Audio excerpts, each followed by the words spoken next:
ஒரு வாட்டி என்னாச்சுன்னா, ஒரு ஊர்ல பிரிஜித் என்கிற ஒரு ஆளு வாழ்ந்துட்டு இருந்தாரு. அவரு ஆட்டோ ஓட்டிட்டு இருந்தாரு. அவங்களோட மனைவியாகிய விமலா வீட்டை பாத்துப்பாங்க. அப்புறம் அவங்க ஒரே பொண்ணாகிய மீனல் காலேஜ்ல படிச்சிட்டு இருந்தாங்க. படிப்புல ரொம்பவே உஷாரா இருந்தாங்க. பிரிட்ஜ் மற்றும் விமலா பொண்ண ரொம்ப நல்லா படிக்க வைக்கணும், அவ ரொம்ப நல்ல வேலைக்கு போகணும் அப்படின்னு யோசிப்பாங்க. அவங்களுக்கு அதுதான் ஆசை. இப்படி இருக்கும் போது ஒரு நாள் பிரிட்ஜ் ஆட்டோ ஓட்டிட்டு இருக்கும் போது அவர நினைவு எங்கேயோ இருக்கோ, அவரு வேற ஏதோ யோசிச்சுட்டு இருப்பாரு. அந்த நேரத்துல அவருக்கு எதிரா ஒரு ட்ரக் வந்து அந்த ஆட்டோவை இடிச்சிடுது. அதுக்கப்புறம் பாவம் அவரு இறந்து போறாரு. இந்த விஷயம் அவங்க வீட்ல தெரிஞ்ச உடனே அவரோட மனைவியும் அதுக்கப்புறம் அவங்களோட பொண்ணும் அழுதுகிட்டே அந்த இடத்துக்கு ஓடி வராங்க. அதுக்கப்புறம் அவங்க அப்பாவை பார்த்த உடனே, அப்பா அப்பா ஏன்பா எங்களை விட்டுட்டு போயிட்டீங்க? ஐயோ, எங்க வாழ்க்கைய நாசமா போச்சு, எங்களை விட்டு போயிட்டீங்களே. மீனல் நம்மள அப்பா விட்டு போயிட்டாரு, நம்ம தனி ஆளாயிட்டோம் மீனல், அவ்வளவுதான். அம்மாவும் பொண்ணும் ரொம்பவே அழறாங்க.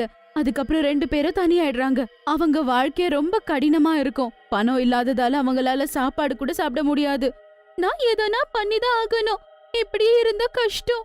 ஆனா மகளே, அம்மா எதுவும் சொல்லாதம்மா, ஏதாவது பண்ணி கண்டிப்பா பணம் சம்பாதிச்சுதான் ஆகணும். அப்பாவோட ஆட்டோ ரிக்ஷா இருக்கு, நான் அதுல ஏதாவது கடை போடலான்னு நினைக்கிறேம்மா. ஆனா அதுல என்ன கடமா போட போற? அம்மா, நான் கோல்கப்பை கடை போடலான்னு இருக்கேம்மா. இப்ப இருக்க காலத்துல ஜனங்க விதவிதமா சாப்பிடதான் விரும்புறாங்க. ஒரு ஆளு வேன்லயே கடை ஓபன் பண்ணிருக்காரு. அது மட்டும் இல்லாம அதுல மோமோஸ், சௌமின் எல்லாம் விக்கிறாரு. நல்ல வியாபாரம் ஆகுதுமா. அப்படியாமா? இந்த காலத்துல நிறைய புது புது ஐடியாங்கெல்லாம் இருக்கு போலியே. ஆமாமா. அப்புறம் நான் ரொம்ப நல்லா யோசிச்சு வச்சிருக்கேம்மா.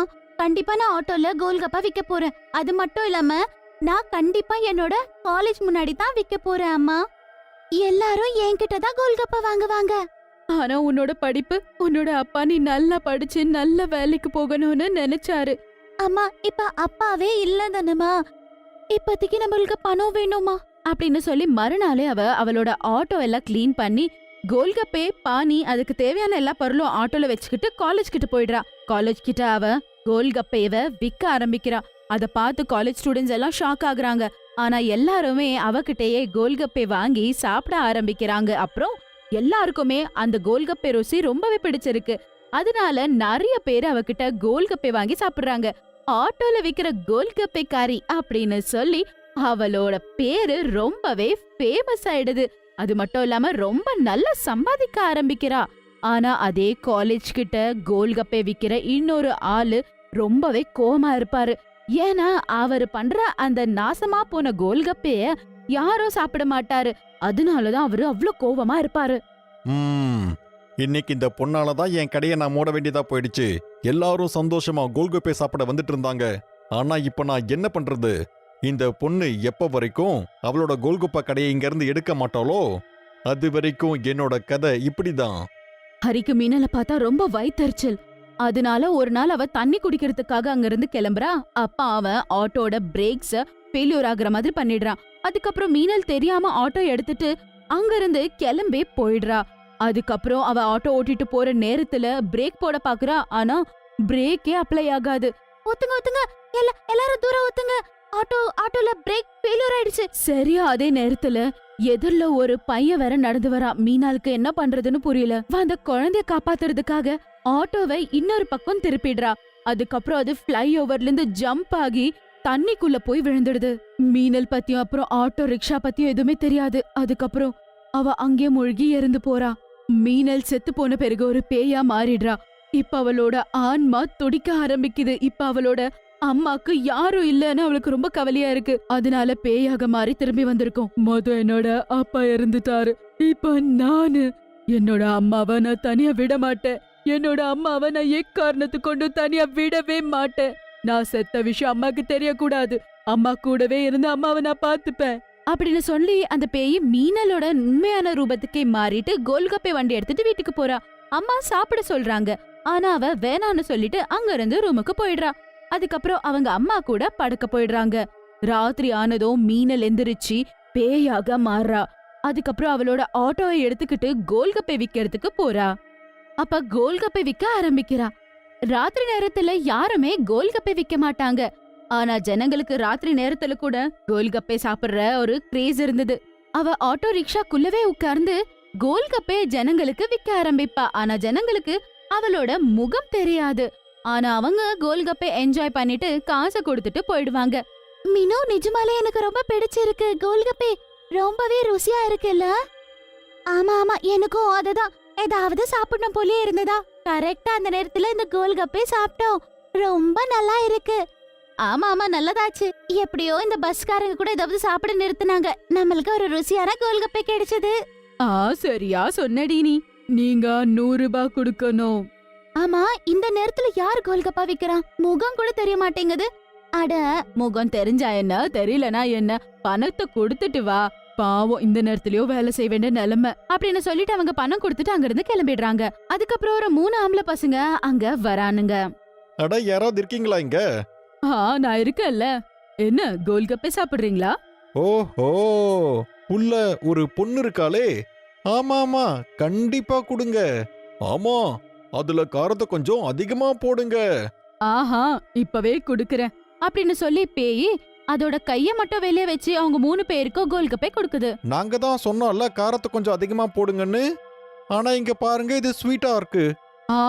நான் உங்களுக்கு கோல்கப்பே தான் கொடுத்தேன். நான் அதை நல்லா தான் பார்த்து கொடுத்துட்டு இருக்கேன். பாருங்க, ஜோக் பண்ணாதீங்க. என் பணத்தை கொடுங்க. அப்படியா? சரி, அப்போ கடைசி கோல்கப்பா இன்னும் ஒரு பிளேட் எங்களுக்கு கொடுங்க. அதுக்கப்புறம் உங்க பணத்தை நாங்க கொடுத்துடுறோம். அந்த பேய் லாஸ்டா ஒரு கோல்கப்பே குடுக்கறதுக்காக கைய வெளிய வைக்கிறா. அப்ப அந்த பையன் கைய பிடிச்சுக்கிறான். அப்ப அந்த பேய்க்கு கோவம் வருது. கண்ணு ரெட்டா மாறுது. அவளோட அழகான கைகள் கூட ஒரு மோசமான கையா மாறிடுது. அவளோட நகங்க பெரிய பெரிய நகங்களா மாறுது. அப்புறம் உள்ள இருக்கிற பேய் அவரோட கைய பிடிச்சுக்குது. அதுக்கப்புறம் தலைய வெளிய வைக்குது. அட, இது ஒரு பெரிய பேய். இங்க இருந்து எல்லாரும் ஓடுங்க, ஓடுங்க, ஓடுங்க. அட, முதல்ல இந்த பேய்கிட்ட இருந்து என்ன விடுவீங்க? விட்டுடு, தயவு செஞ்சு எங்களை விட்டுரு.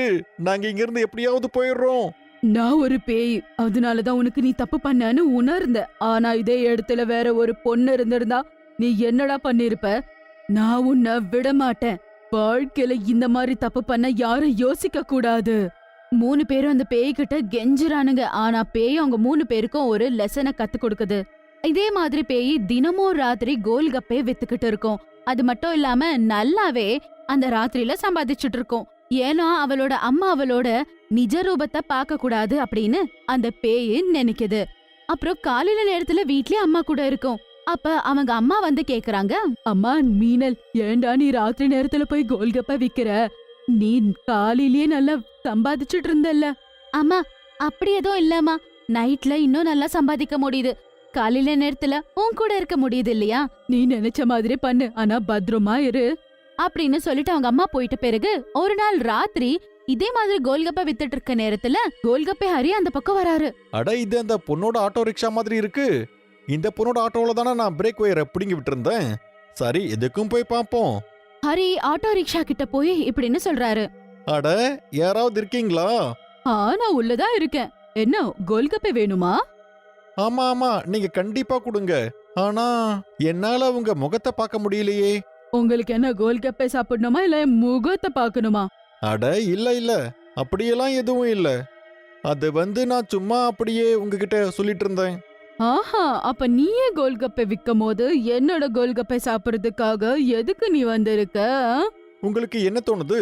நிஜமாவே நீங்க அந்த காலேஜுக்கு வெளியில கோல்கப்பா வித்துட்டு இருந்த பொண்ணா நீங்க? ஆனா அங்க இருந்து நீ எப்படி தப்பிச்ச? ஓ, எப்படி உயிரோட இருக்கன்னு கேக்குறியா? அப்ப நீதானா அது? நீதான் என்னோட ஆட்டோல இருக்க பிரேக்ஸ ஃபெயிலியர் ஆகுற மாதிரி பண்ணதா? தெரியும் தெரியும். தேவையில்லாம என்ன ஏமாத்தாத, புரிஞ்சதா? இல்லனா இந்த தடவை நீ கண்டிப்பா தப்பிக்க மாட்டே.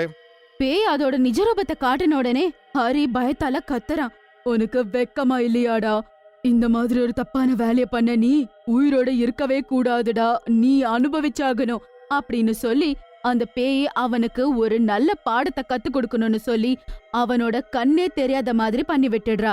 இன்னொரு பக்கம் அவன் அந்த தண்டனை அனுபவிக்கிறா. பேய் இதே மாதிரி கோல்கப்பா வித்துட்டு இருக்கும். பேயோட அம்மா கூட ரொம்பவே வயசானதால ஒரு நாள் அவங்களும் பாவம் இறந்து போறாங்க.